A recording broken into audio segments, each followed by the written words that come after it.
بسم اللہ الرحمن الرحیم الصلاۃ والسلام علیک یا رسول اللہ وعلی آلک واصحابک یا حبیب اللہ۔ ترکی اور شام کے اندر چند دن پہلے جو زلزلہ آیا اس سے آپ سب واقف ہوں گے۔ بہت دردناک مناظر جو ہیں وہ سامنے آ رہے ہیں، جو تصاویر اور ویڈیوز کے ذریعے سامنے آ رہے ہیں، بہت دردناک مناظر ہیں۔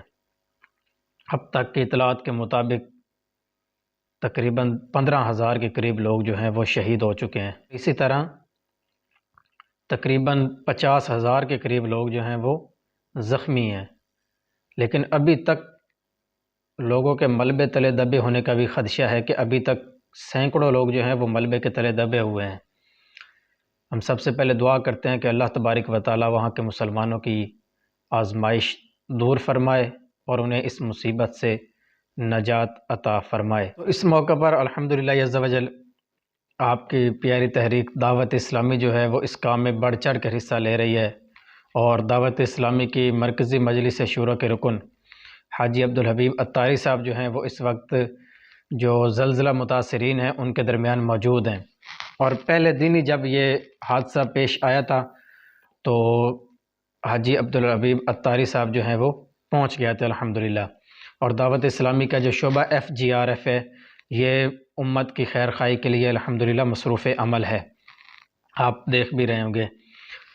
اس موقع کے اوپر جب یہ ایک بڑی یعنی کہ آفت آتی ہے، ایک ہلاکت عامہ کی صورت ہوتی ہے، یعنی کہ بہت سارے لوگ جو ہے وہ اس کے اندر فوت ہو رہے ہوتے ہیں، ان کا انتقال ہو رہا ہوتا ہے، تو اس موقع کے اوپر ایک دعا پڑھی جاتی ہے۔ میں آپ کو وہ دعا پڑھ کے سناتا ہوں، تو کوشش کریں کہ وہ دعا یاد کر لیں، اور ہر موقع جب بھی اس طرح کی صورتحال پیش آئے اس دعا کا ورد کیا کریں۔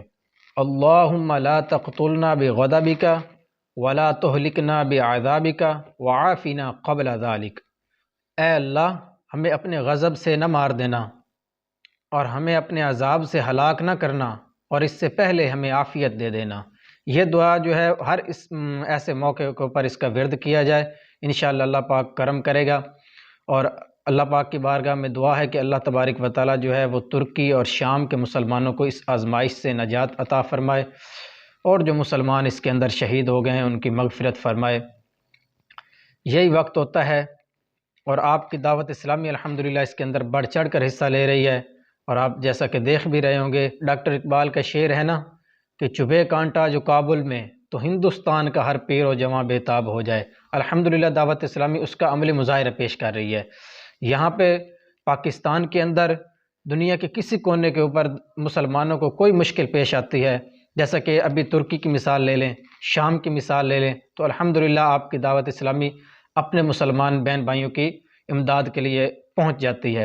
اور اسی طرح حضور علیہ الصلوۃ والسلام نے ارشاد فرمایا تھا، حدیث پاک کا مفہوم ہے کہ مسلمان ایک جسم کی طرح ہے۔ الحمدللہ دعوت اسلامی اس کا عملی مظاہرہ پیش کر رہی ہے کہ جہاں بھی مسلمانوں کو کوئی مشکل پیش آئے، کوئی پریشانی پیش آئے، دیکھیں دین کے لحاظ سے مسلمانوں کو عقیدے کے لحاظ سے پریشانی تھی، دعوت اسلامی نے دنیا کے اندر جہاں جہاں مسلمان آباد ہیں کوشش کی کہ وہاں وہاں اپنی مساجد، اپنے مدارس کا قیام کیا جائے، تاکہ مسلمانوں کی آنے والی نسلیں جو ہیں وہ دین اسلام کے احکامات سیکھ سکیں۔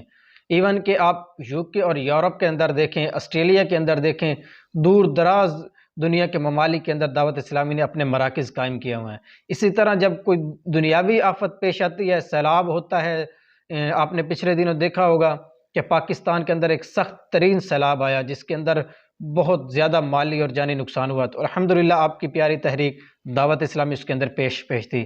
اسی طرح سیلاب ہو، زلزلہ ہو، تو ہر موقع کے اوپر دعوت اسلامی جو ہے وہ اپنے مسلمان بہن بھائیوں کی امداد کے لیے پیش ہوتی ہے۔ تو آپ سے یہی عرض ہے کہ آپ آگے بڑھ کر دعوت اسلامی کا ساتھ دیں۔ اب وہاں تک جا سکتے ہیں تو جائیں، دعوت اسلامی والوں کے ساتھ مل کر کام کریں۔ اگر وہاں نہیں جا سکتے تو کم سے کم آپ دعوت اسلامی کے ساتھ مالی لحاظ سے امداد کر سکتے ہیں۔ آپ مالی لحاظ سے امداد کریں تاکہ زیادہ سے زیادہ لوگوں تک جو ہے وہ چیزیں کھانے پینے کی، وہاں پہ سردی بہت زیادہ ہے، 0 ڈگری 4 ڈگری پہ ٹمپریچر ہے، بہت زیادہ سردی ہے، برف باری ہو رہی ہے، بارش ہو رہی ہے، جو لوگ زندہ بیچارے بچ گئے ہیں وہ بہت آزمائش کے اندر ہیں، ان کو رہنے کے اندر کافی آزمائش آ رہی ہے۔ تو آپ مالی لحاظ سے امداد کریں تاکہ زیادہ سے زیادہ چیزیں جو ہے وہ ان تک پہنچائی جا سکیں۔ اسی طرح کھانے پینے کے لحاظ سے یہ بھی آپ مالی امداد کریں تاکہ وہ چیزیں جو ہیں ان تک پہنچائی جا سکیں۔ اور الحمدللہ آپ دیکھ رہے ہوں گے کہ دعوت اسلامی کے مرکزی مجلس شورا کے رکن کوئی عام شخصیت نہیں ہے، تو وہ وہاں پر مسلمانوں کی امداد میں پیش ہیں، اور وہاں چونکہ سونے کے لحاظ سے جو بلڈنگیں زیادہ تر ہیں وہ مخدوش ہو چکی ہیں، ان کو رہنے کے لحاظ سے جو ہے وہ قابل استعمال قرار نہیں دیا جا رہا، تو وہ گاڑی کے اندر سو کر گزارا کر رہے ہیں۔ جذبہ یہی ہے کہ مسلمانوں کی خیر خواہی کی جائے۔ آپ بھی آگے بڑھ کر دعوت اسلامی کے شعبہ FGRF کا ساتھ دیں اور خوب جو ہے وہ مسلمانوں کی امداد کے اندر اپنا حصہ ملے۔